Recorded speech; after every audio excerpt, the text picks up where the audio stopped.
Hi guys, good morning. This is Karan here again. आणि I know खूप टायमानंतर मी हा व्हिडिओ बनवतोय.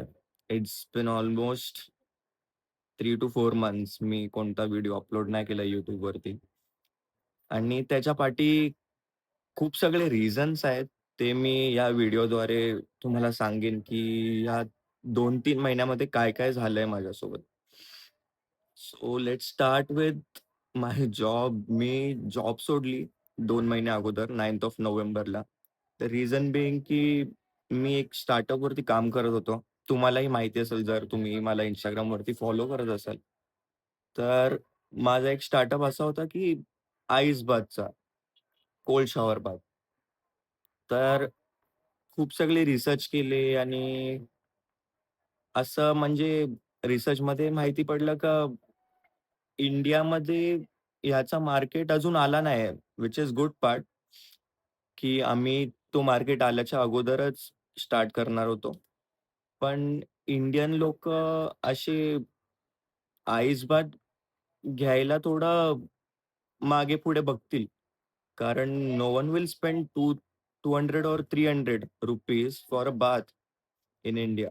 असं मला सध्या तरी वाटतं. म्हणजे असं नॉर्मल कोणी नाही, पण ॲथलीट लोकांसाठी इट वॉज बेनिफिशियल. पण तरीही athlete I don't think so they will spend this much amount, की एका बाथच्या पाठी एवढे अमाउंट ते लोकं स्पेंड करू शकतील. कारण this is the minimum cost. बाकी मी मार्केट असा बघितला, की त्याच्यातही खूप कॉस्टली म्हणजे असे प्राइजेस आहेत. That is another thing. But मी एक चूक केली, जी माझं स्टार्टअप चालू होण्या अगोदरच मी माझी जॉब सोडली. दॅट इज ती मायनस पॉइंट.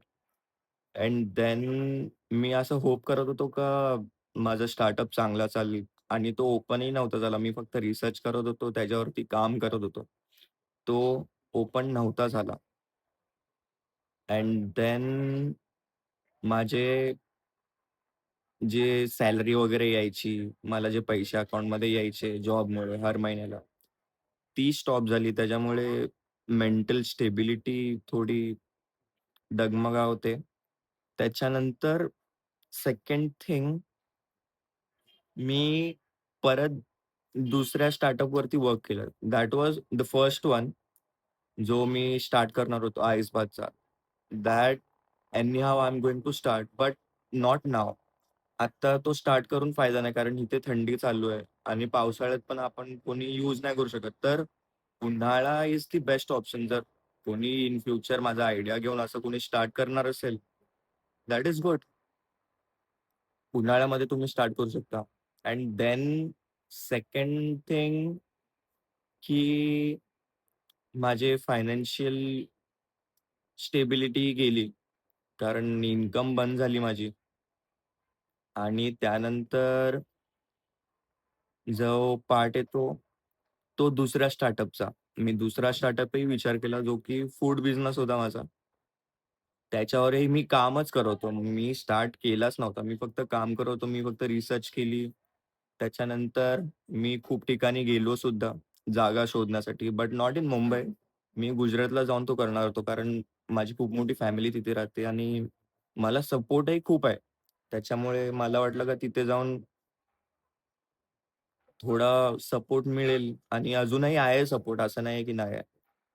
पण द थिंग इज 1 महिन्यानंतर जर तुमचे पैसे जी सेव्हिंग असते ती संपायला लागते, तर तुम्हाला आठवतं का अरे जर हा स्टार्टअप नाही चालला, जर हा स्टार्टअप स्लो ग्रोथ केलं तर पैसे कुठून येणार? That is the main thing. तर तो लॅक ऑफ कॉन्फिडन्स माझ्या डोक्यामध्ये होता का अरे यार माझे पैसे आता बंद झालेत. कारण जेवढेही म्हणजे 95% जेवढेही मी माझ्या जॉबमधून कमवले, ते मी सगळेच इन्व्हेस्ट केलेत स्टॉक मार्केटमध्ये. आणि आता सध्या ही वेळ नाहीये, की मी स्टॉक मार्केटमधून माझे पैसे काढीन. कारण ही चांगली वेळ नाही. मार्केट आता चांगलं चालत नाहीये. Because of some virus or anything I don't know. हे रिअल आहे का नाही, पण मार्केटचं सेंटिमेंट इट्स नॉट गुड. आणि त्यानंतर माझे पैसे अडकले. त्याच्यानंतर third thing is your relationship, which is खूप मॅन्डेटरी असतात तुमच्या लाईफमध्ये, की तुम्ही जेव्हा मेंटल स्टेबल नाही आहोत, तर तुम्हाला एकच गोष्ट तुम्हाला सपोर्ट करू शकते, ती असते तुमचे relation. Relation with your family, your friends and other relation मी असं म्हणू शकतो. तर फॅमिलीमध्ये तर मी आणि मॉमच आहोत. तर मॉम मला खूप सपोर्ट करते सध्या, की "बेटा तुला काही पाहिजे असेल, तुला पैशाची गरज असेल, तर सांग मला." असं म्हणजे असं नाही का तू मोठा झालास तर तू मागू नाही शकत पैसे. तर थोडी सेव्हिंग आहे माझ्याकडे अजूनही. त्याच्याने मी माझे 2-3 महिने कापलेत आणि 1 महिना अजून जाऊ शकतो. आणि त्यानंतर मॉम तर रोजच विचारते का, "असं काही प्रॉब्लेम असेल तर सांग." पण सध्या तरी असं काही नाहीये. मी असं काही डायरेक्टली शेअर नाही करू शकत, कारण मी जर शेअर करायला लागलो तर मला असं वाटतं का कोणी दुसरं सुद्धा डिप्रेशनमध्ये जाऊ शकतं. आणि the last thing is you can expect anything from your friends. But माझा जो फ्रेंड होता, तोही आता इग्नोर करायला शिकलाय. काय माहिती मी त्याला ट्राय सुद्धा केला, का रीच आउट करेन आणि विचारेन का, काय झालं आपल्यामध्ये, जेणेकरून तू गोष्ट नाही करत आहे. तर त्यांनी असं सांगितलं का सांगितलंच नाही त्यांनी मेन तर. आणि मला समजलंच नाही, मला क्लोजरच नाही भेटलं का असं का झालंय? असं काय झालंय का आपली फ्रेंडशिप तुटली? तुटली तर नाही आहे, पण असं वाटतंय का आहेच नाही. 7-8 वर्षाची कोण फ्रेंडशिप असतं आणि मी त्याला मित्र पण नाही, मी त्याला भाऊ म्हणायचा. तो सध्या बोलत नाही माझ्यासोबत. आणि या सगळ्यामध्ये मी माझा जिमसुद्धा सोडला. माझा जॉबही सुटला, फ्रेंडशिपही तुटली, फायनान्शियल स्टेबिलिटी नाहीये आणि इट्स क्वाईट डिप्रेसिंग की मी असा म्हणजे वागायला लागलोय का एकदम चिड मध्येच एकदम असं खूप सॅड होणं. असे म्हणजे इमोशनल असे जे स्टेबिलिटी असते तीही खूप बिघडली आहे माझी सध्या तरी. आणि या सगळ्यामध्ये मी विचार करायचो का रोज जिमला जाईन. मोटिव्हेशन तरी असेल. पण जिमला जायचंच मोटिव्हेशन नाही आहे. मी खूप असं सॅड फील करायचो. त्यानंतर असे खूप लोकं भेटले जे मला बोलायचे, की "अरे, तू व्हिडिओ बनवायचा YouTubeवरती, तर आता का नाही बनवत?" तर मी त्यांना हर वेळी तेच बोलायचो का, "अरे नाही, आता मी बनवेन, आता मी बनवेन, आता मी पोस्ट करेन." पण व्हिडिओ बनवायलाही माझं मन नाही व्हायचं. आणि let me show you my body. या 2-3 महिन्यामध्ये पूर्ण बॉडीची वाट लागली आहे. This is my body guys. Abs वगैरे सगळं, सगळं गेलंय. इथून तर मसल वगैरे सगळं गायबच झालंय. आणि माझी दिनचर्या अशी बिघडली आहे, की रोज लवकर उठून लवकर झोपणारा मुलगा रोज लेट झोपतोय 3-4 वाजता. मी नुसता गेम खेळत असतो फोनवरती. काही कामधंदा नाहीये. आणि आजही माझी मॉर्निंग 11:30 वाजता झाली आहे. आणि एकदम असं चेंज होणं लाईफमध्ये, इट्स नॉट गुड. असं म्हणजे कोणी तुम्हाला असं कोणी जर समजलं तरी, का असं कोणी वेगळं बिहेव करतंय, तर प्लीज जाऊन त्यांना विचारा का तुझ्या लाईफमध्ये काय चालू आहे? मुलं जे असतात ते जास्ती लवकर शेअर करू शकत नाही आणि असं कोणासोबतही ते शेअर करू शकत नाही. तर त्यांना एक फ्रेंड नाहीतर असं कोणी परिवारामधला व्यक्ती लागतो, का ज्याच्यासोबत ते सगळं शेअर करतील. तर सध्या तरी मी असं कोणासोबत शेअर केलं नाहीये, का मी काय फील करतोय. सगळ्यांना असंच दाखवायला लागतं का, "अरे नाही, मी तर चांगला करतोय माझ्या लाईफमध्ये."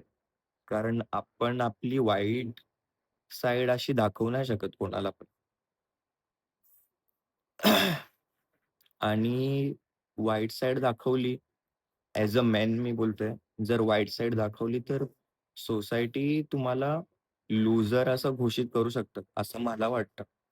कारण मी ते एक्सपिरियन्स केलंय. कारण वाईट टाईमामध्ये तुम्हाला साथ देणारे खूप कमी असतात. मी एक्सपिरियन्स सोबतच बोलतो. असं म्हणजे कोणत्या हवेत मी असं कोणता शब्द नाही टाकत आहे. तर हे सगळं जाऊ द्या. मी तुम्हाला आजच्या कोडबद्दल सांगतो. का what made me shoot this video. का मी हा व्हिडिओ म्हणजे असा कसा शूट केला, असं 2-3 महिन्यानंतर का असं काय झालं?